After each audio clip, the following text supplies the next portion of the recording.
Prodi S1 Filsafat Keilahian Universitas Kristen Duta Wacana menyambut baik adanya implementasi Kampus Merdeka dengan memberikan kesempatan kepada mahasiswa untuk mengambil kredit perkuliahan di luar program studinya. Salah satu bentuk kegiatan pembelajaran yang dilakukan adalah penelitian. Program ini memberi kesempatan kepada mahasiswa bersama mitra untuk melakukan kegiatan penelitian di tengah masyarakat.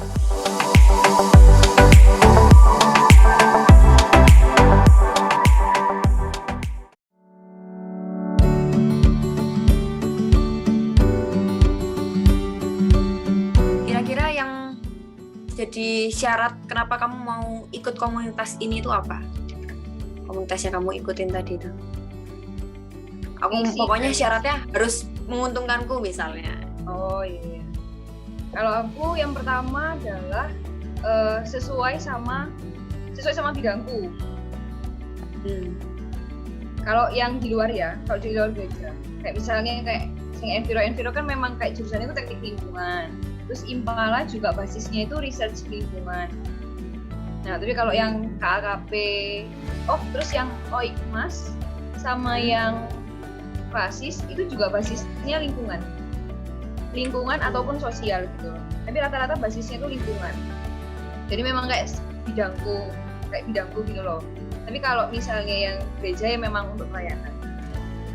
Dan memang visi misinya udah jelas kan. Misinya harus jelas gitu ya. Siapa orang paling berpengaruh di KP menurut teman-teman? Kalau menurut aku sendiri kan dan menurut pandangan gereja kan gitu, untuk pengembangan iman, kategorial, pendidikan Kristiani, pemuda gitu. Nah kalau menurut Erik misalnya, KP itu butuh pengaruh yang besar dalam menjalankan apa misalnya gitu. Nah kira-kira orang yang punya pengaruh besar dalam hal itu apa? Ini memang subjektif sekali, jadi mungkin teman-teman juga beda-beda. Aslinya soalnya satu yang meng-ACC pasti pembina. Yang ACC, maksudnya ACC tertingginya loh ya, siapapun pembinanya pasti nanti yang meng-ACC ini oke apa enggak kan dari segi bisa dilakukan, terus kayak nilai-nilai yang harus ditanamkan itu kan pasti pembinanya kan. Terus habis itu kedua, soalnya kadang tuh kita tuh kayak mikir dari sisi sisi bagus. Ini aku nge-lag ayo. Enggak. Oh gitu. Kalau misalnya kayak di KP itu kan mesti kan kita mikirnya kayak seru-seruannya gitu, atau misalnya kayak ini bagus untuk dilakukan gitu, tapi kita tuh seringkali lupa memasukkan bahwa kita tuh komunitas Kristen gitu loh, yang harus memasukkan nilai-nilai Kristen di dalam apapun yang kita lakukan. Nah itu biasanya yang masukin aspek-aspeknya itu dari pembina, yang ingetin loh jangan gitu tuh nanti nggak sesuai loh sama ini kayak gitu-gitu.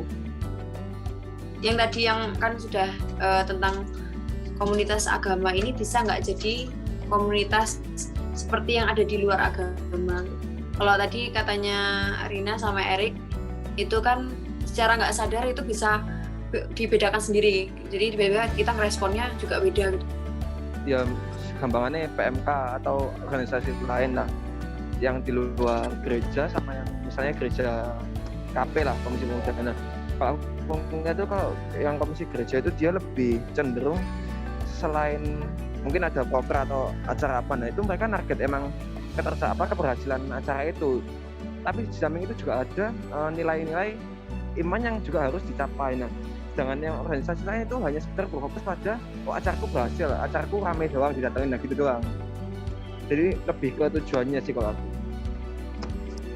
Meskipun PMK pun aku juga melihatnya keberhasilan yang ramai atau enggaknya yang datang gitu. Aku juga kayak gitu, jadi menurutku juga beda dan nggak bisa disamakan. Kalau menurutku bukan kalau tadi itu teman-teman kan maunya memperlakukan dengan sama, tapi secara nggak sadar ternyata beda gitu kan. Kalau aku memang dari awal nggak bisa sama, jujur aja. Kenapa? Karena dari awal kita udah punya base yang berbeda gitu loh. Jadi kalau misalnya kayak kita komunitas di gereja, itu kan kita punya base yang sama. Maksudnya base-nya itu adalah ya kita beriman sama Tuhan Yesus gitu kan, dan kita melakukan apapun itu dengan sebagai bentuk kita itu punya iman pada Tuhan Yesus gitu kan. Nah tapi kalau misalnya komunitas di luar itu belum tentu kita tuh punya iman yang sama gitu loh. Karena itu kita nggak punya base yang sama, kita nggak punya titik mulai yang sama. Jadi kalau misalnya mau diingetin pun jadi kayak mau ngingetinnya dari mana. Kalau mau diingetin cuman ayo biar rame acaranya tuh kayak kadang-kadang tuh itu bukan sesuatu yang begitu yang kuat gitu loh untuk dorong kita bisa lari bareng-bareng gitu. Jadi kalau misalnya landasnya sama-sama berlandaskan iman ke Tuhan Yesus kan kayak landasnya itu bagus gitu kan. Kayak kalau misalnya kita lagi lemas-lemas atau kayak nggak niat mau ngerjain tugas-tugasnya yang di komunitas itu, kita bisa ingetin lagi loh ini tuh buat siapa sih kok kamu kok malas kayak gitu kan. Jadi nanti itu kayak willpower-nya tuh lebih naik gitu loh, keangkatnya tuh gara-gara itu. Terus kalau misalnya bandinginnya sesama komunitas Kristen tapi satunya di gereja, satunya kayak di kampus kayak PMK gitu, aku juga tetap nggak bisa memperlakukan dengan sama, nggak tahu kenapa. Terus jadi aku juga sempat mikir apa mungkin karena kalau di KP itu waktunya lebih unlimited gitu loh, maksudnya kalau di PMK itu kan kita terbatas di jam persekutuan aja gitu kan, atau misalnya persekutuannya pun cuma mungkin di sela-sela kelas gitu kan, kayak waktu Jumatan atau apa gitu. Jadinya kita tuh nggak punya bond yang kuat gitu loh. Kalau misalnya pun kita punya bond yang kuat itu nggak bisa sekuat kalau kita di KP, karena ketika di KP itu kita bisa ya ada pojok kopi, kita bisa lebih lama stay di situ, kita bisa kenalan sama yang lain, terus kayak nilai-nilai yang didapetin itu juga kuat gitu kan. Kalau di PMK itu aku nggak tahu kenapa, mungkin salah manggil pembicara apa gimana, tapi kayak maksudnya nggak dapet gitu loh kalau di sana itu. Gitulah intinya. Ya, siapa itu? Ya, gimana Rik? Kalau menurutku yang masalah PMK itu bukan masalah karena waktunya ya. Soalnya kalau menurutku kalau waktu doang itu sebenarnya kalau jadi pengurusnya PMK itu di luar waktu persekutuan pun sebenarnya juga bisa untuk membuat bond itu. Tapi menurutku emang kayak nggak tahu ya, kalau dari yang PMK aku sendiri aku merasa kayak responnya anak-anaknya sih.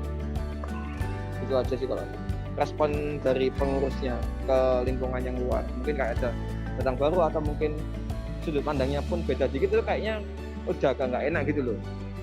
Oke deh, terima kasih ya teman-teman. Mohon maaf kalau jadinya molor juga. Ya, sudah deh. Terima kasih teman-teman. Tuhan Yesus memberkati. Terima kasih untuk bantuannya. Thank you, Lan. Nah, ini yang menarik untuk sinode. Kelompok kemarin sempat kebingungan mengolahnya bagaimana, karena banyak sekali variabel. Ada yang dari gereja Pulau Patmos, kemudian gereja Toraja Mamasa. Akhirnya kelompok mencari dari responden itu gereja yang jumlahnya lebih dari satu untuk dimasukkan ke grafik ini. Sedangkan untuk di sini ada lain-lain, sebanyak 29% itu gereja atau sinode dari responden yang disebutkan itu cuma satu, karena kita kelompok sendiri kebingungan bagaimana memasukkan sinode yang terlalu beragam itu tadi. Lain-lain itu menurut saya memang selalu menarik ketika kita membuat kuesioner terbuka. Jadi orang boleh menjawab apa saja, maka variasi menjadi banyak. Makanya tadi di kelompok yang pertama kan kelihatan sekali yang cuma 1%, 4%, 3% gitu. Itu pun masih dikelompokin ada lain-lain. Terus ajaibnya lain-lainnya itu bisa 24%. Jadi bayangkan itu variasinya sangat banyak.